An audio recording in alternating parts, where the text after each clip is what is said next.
And what in heaven's name brought you to Casablanca? My health. I came to Casablanca for the waters. The waters? What waters?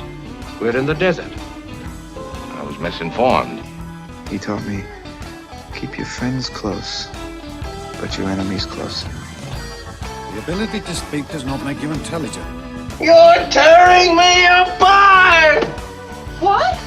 You say one thing, he says another, and everybody changes back again! Top news stories of the week. Time to find out once again with Megan Olson and News of the Week on the Al Travis Show. Love having her on. She's Megan Olson. She talks the top 5 stories that are shared, reshared, tweeted, and hitting the news. Megan, it's just another week. I'm so up. I'm so anxious about the news today. Not a lot of new news stuff, but the front page of the paper today was part of this housing stability thing. And they make it sound like we're screwing over those poor people that are addicted to drugs and alcohol. I'm like, what are you talking about? We're getting robbed blind, and somebody said enough is enough. Now we're bad. I'm sorry. Is that one of your top ones? I gotta think it is. And I mean, like you said, there's not a lot of new news. It's a lot of continuity from week to week on this show. You know, more about this fraud stuff is coming out. We've got special elections. We're looking at 2026. So we're talking a lot of the same stuff. But this was kind of a carryover from last week related to this housing stabilization program in Minnesota. We were one of the first states to start working within this program, helping people find housing, once they were after rehab, addicted to drugs or alcohol, get back on their feet, all that good stuff. But now, a couple of weeks ago, Walz decided to pause payments to 77 of these, over 1,000 providers. And now Minnesota DHS is saying, nope, we're actually going to completely stop this program right now because it is a complete mess. And unfortunately, you're right. There probably are good actors in the system that are using the program for what it's intended for. But unfortunately, the bad actors are stealing so much money and so much funding that we have to get it under control before we proceed. It just got too big, too fast, and those bad actors are ruining it for the folks that have good intentions. Yes, and people are complicit in not stopping. You talk about growing too big, too fast. 2.6 million to start. 4 years later, 107 million. Whoever's in charge of that department at DHS should at least be talked to in front of the committee in my book. So we have overpaying unemployment insurance back in 2019. Frontline worker pay overpayment by $500 million. Feeding our future, we heard of that one, right? Child care fraud, adult daycare fraud, autism clinic fraud, medical transportation fraud, Medicare fraud, reimbursement. We now have the housing stability fraud. At some point, we have to believe that we're not trying.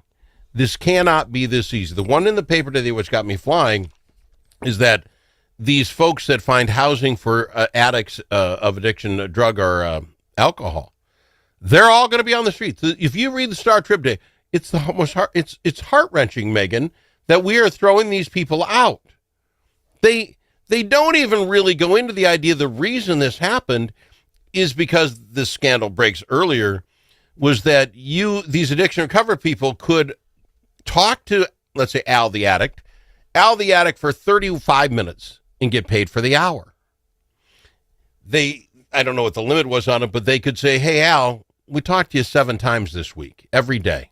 They make their money, their hour's worth. They can overbook. You can fill 2 Al's up every hour. And Al, if you let us do that, we'll find you a place to live. It's called a kickback. Mm-hmm. When we passed this thing, we didn't have it. The federal government one did. Somebody had to take it out. We were copying their stuff. They took it out. And lo and behold, Megan, what do you know? Some people did exactly that. Well, they were kicking. Another big shock and another piece of this is, this local media reporting. You had 5 Eyewitness News that kind of did a lot of work. They looked into these 1,800 providers. They called about 52 of them from specifically Hennepin County. And for a lot of these providers, this was the first time they had heard that DHS was stopping this program. So that just goes to show that this program doesn't even have the proper communication channels to be able to coordinate and work with the people that they're giving these government tax dollars to. They can't even communicate with them. So how are they expected to be monitored? That is like the weirdest thing to me is if they're not even getting a notification that the program is shut down. Are there regular check-ins? Like, hey, what are you doing with this funding? How many people are you helping? Are we just relying on the reporting system that isn't monitored by a human? I don't know. See, a lot of questions there. They shouldn't be hearing that from the media first. We set this up this way. It is the same thing with the housing deal. I'm sorry, Megan, you're homeless. Can I talk to you for 150 hours about it? You don't even have to become unhomeless. I'll get paid $70 an hour for 150 hours. Oh, what do you know? Some people say, yeah, I talked to the guy once. He took my name and information, never saw him again. But he billed us for 150 hours. It can't possibly be that easy, but it is. We try very hard to make sure everybody gets whatever they want and will never get caught. You heard the list of fraud cases. That's since Governor Walz has been in. That isn't even 2 full terms. Yeah. When do we get mad? There's a lot of conversation, what is the solution? How do we fix this? And a lot of what's, been talked about this session was this independent office of Inspector General. Okay, something completely removed, oversight of all these programs to figure this out.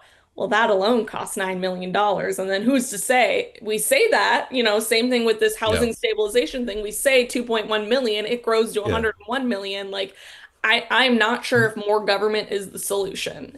See, and I think it almost has to be. You spend $9 million to save. We have a $66 billion budget, and I'm just naming off all this stuff that's just walking out the door really easy. I think we have to have someone in charge of it. The problem is we have a governor who's supposed to be in charge of it, in charge of all those commissioners. Whoever is in charge of Department of Human Services in charge of this program itself. And your first year, hey, we're going to give you $2.6 million for this. Next year, let's see how it went. Oh, we need 14 million. Next, we need 55 million. Oh, we need 107. Why are we not auditing and figuring out, well, why is it growing this fast? What's happening?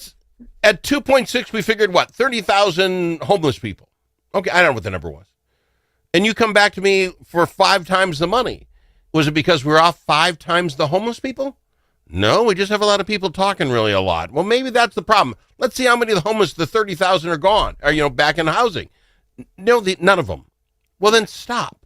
Well, and something to note, too, I mean, you've talked about, these people who have their half-hour sessions, they bill for an hour, they talk to them X number of hours a week, all that. 5 Eyewitness News also did, a story digging into some of the good actors in the system. And this one gal with Believe Again Home Care has helped 83 people since 2021. 83 people in 4 years. That seems like a much more reasonable pace than, I fed 1,000 kids a day out of my 1-bedroom apartment, feeding our future style. Like, I don't know. It seems to me that there should be better systems in place, or, this number seems a little bit too lofty. See, we want systems, but not common sense people. A guy just pled guilty yesterday in the Feeding Our Futures deal. I don't remember the name of the organization. $1.7 million wire fraud, fed all these children, but he only spot $2,000 worth of food. And he fed, thousands upon thousands of children to that.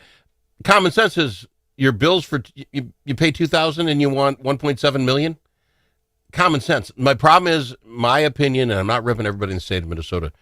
Either they're scared to say something, they think they'll get retaliated against.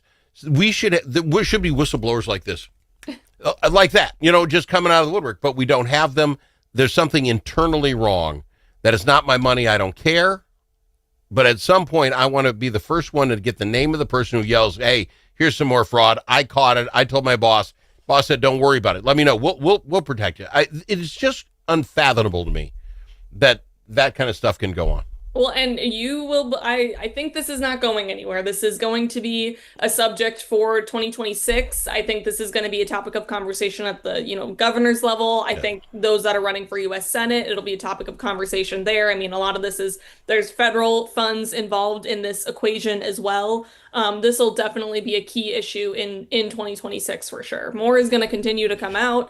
Legislation could pass next year. Who knows? It could be someone's talking points of, hey, look what I did. I fixed it.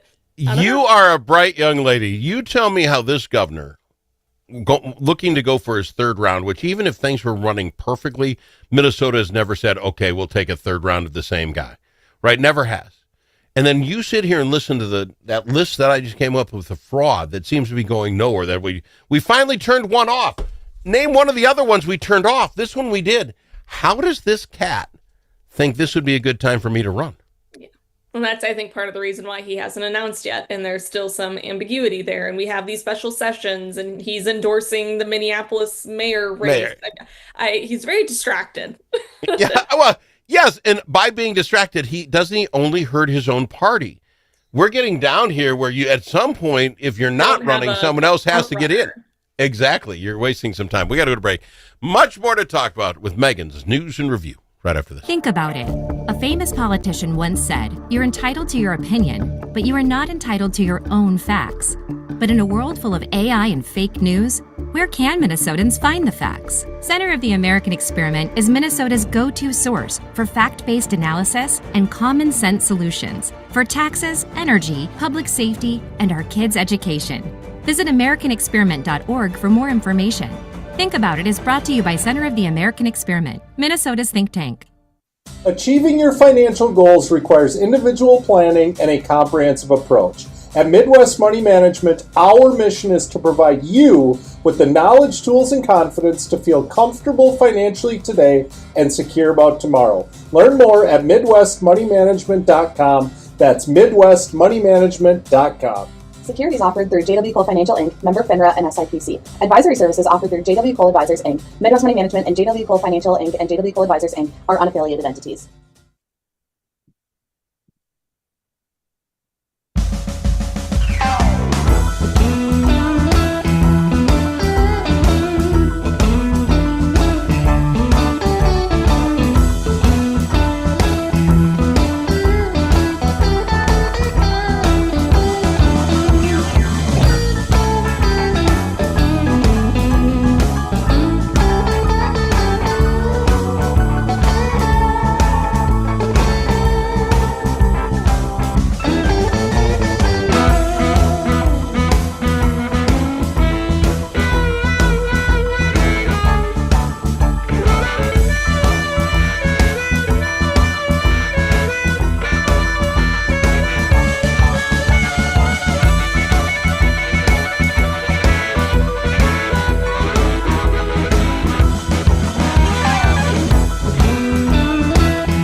As in alligator.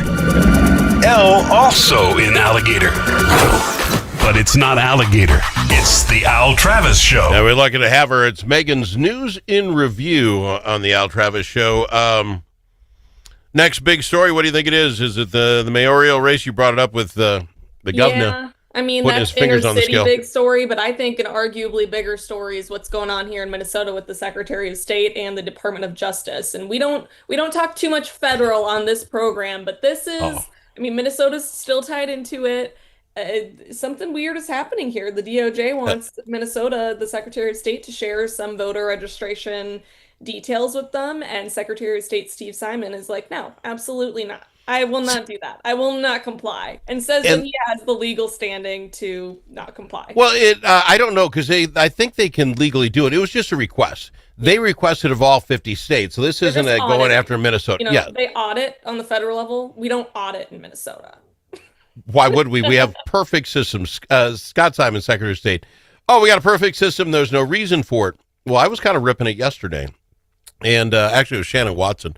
She said, did you catch Tom Hauser with Secretary of State Simon on At Issue or whatever it is on his Sunday show? And I said, I hadn't. She sent me the link, and I watched it. I watched it this morning. And I want to see, okay, I can be wrong. I get it. And he said all the information that they could get is the exact same thing Republicans, Democrats, each side gets in Minnesota. You ask for it, it's like who voted where and when. Anyone can get it. It's a $46 fee. You can just Yeah, it's the voting right. It's because we're Minnesotan, you can get it. But he says there's top secret stuff that he would not give out. He won't give it out to anybody unless a court order. This would be your and my Social Security number. This would be military service records. This would be your driver's licenses. And I'm writing this down because I'm like, what's the super secret stuff, right? Megan, your Social Security number, I presume, and mine was issued in 1964 by the federal government. They gave it to me 60 years ago. I've kept it in my wallet all these years. We both know what my Social Security number. So we're not hiding anything from the federal government there. Military service. I said, oh, sure. Wait a minute. The federal government is where you get your military service. They know in 1983, Al Travis signed up and spent 6 years with them wearing their weird green uniforms and eating the crappy food. There's no secret who was in the military. But they know that. So it comes down to the driver's license, and that's the one that gets me. And here's where it goes to, and I've tried to talk with Senator Gustafson. I just got my real ID. I had to go get it, right? I can't get on a plane and stuff. You got to bring a gallon of your own milk. You got to bring your next door neighbor to prove you live there. You got to bring a Social Security. You have the government now knows everything that he just said about me, right? What am I hiding? It's the IDs that we gave illegal immigrants Back in here. 2023, we passed driver's licenses for illegal immigrants. So that information would be shared. There'd be no corresponding Social Security number. It would look a little fishy. You're like, yeah, and if you had a Social Security number, wait, how come 25 people have the same Social Security number? That's not how the system works. That would be flagged. So the reason, Simon, as far as I can tell, and I'd love to have him on the show, he can come on anytime if you like, is literally to protect those 2 years ago that we gave a license only to drive. That's what we were sold, right? Just to get them on to be able to drive. That is the only reason we're not doing this. And I'm sitting with all the other fraud we have going on in the state. Didn't we have some guy throw out 20 ballots in a very closely... Yeah. They just threw them out? Probably part of the reason why the DOJ is getting involved is because this last election cycle, we had a couple of fishy things and people did end up going to jail or prison for them. But we're not exactly, clean hands here in Minnesota when it comes to our Here's another thing he said, because he got talking about that. So they're taking people's addresses off of, if you're running for office, they're taking it all off all the internet stuff so that, nut jobs can't go to your house. And I get that. That includes when you sign up to run. They're not going to have your home address. Didn't we just have a problem last time that a guy ran that didn't live in the district? Mm-hmm. Now, if you take all the addresses off so no one can take a look to see who's running and where they live, doesn't that seem like... Partially, I do understand now the security of it, given what happened here in Minnesota this summer. It makes sense, but yeah. Okay, so then, because he said that, he goes, we'll still see it. Then and verifying. He said, we'll still get that. We'll be able to check. And I said, then I'm holding him personally accountable if someone else runs in a district that they do not live. Because it's hard enough with little lines everywhere in the right side of the street, left side of the street. Districts. Yeah. Nothing's a perfect box. So the Secretary of State can be in charge of that. And if this thing happens with, again, this guy who didn't live there, that'll be on him. Is he willing to do that? And again, for safety's sake, I get it.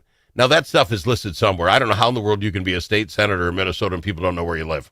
And speaking of that too, I'm glad you kind of brought that up. We've got some special elections happening this year on, same day as like election day is every year. This year, it's a lot of municipal and school board things. November 4th, I believe. There is a candidate in SD 29, which Senator Bruce Anderson passed away a couple of weeks ago, but there is a candidate who's filed for office who reportedly hasn't lived in the district for at least 6 months. I don't think she's actively campaigning, but she did fill out the Secretary of State form to file for office.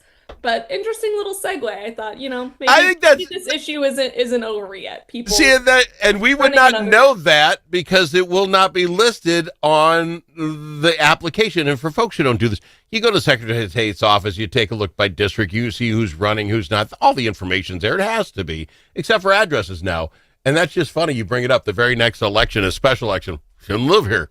Well, we don't know that. It's not. Yeah. I love having you on the program. Thank you for doing this for us, Megan. Yeah, we'll be back on maybe next week. We can break down some of these special elections and what we can expect. And hopefully by next week, maybe we'll have some more candidates in for governor, U.S. Senate, keep things interesting for us on the show. So thanks for having me. Maybe another naked guy in the Capitol. Always fun to talk about. Yes, we'll be back next week talking about the top Minnesota news stories of the week on the Al Travis Show with Megan's News and Review. Dust from livestock buildings can be harmful to your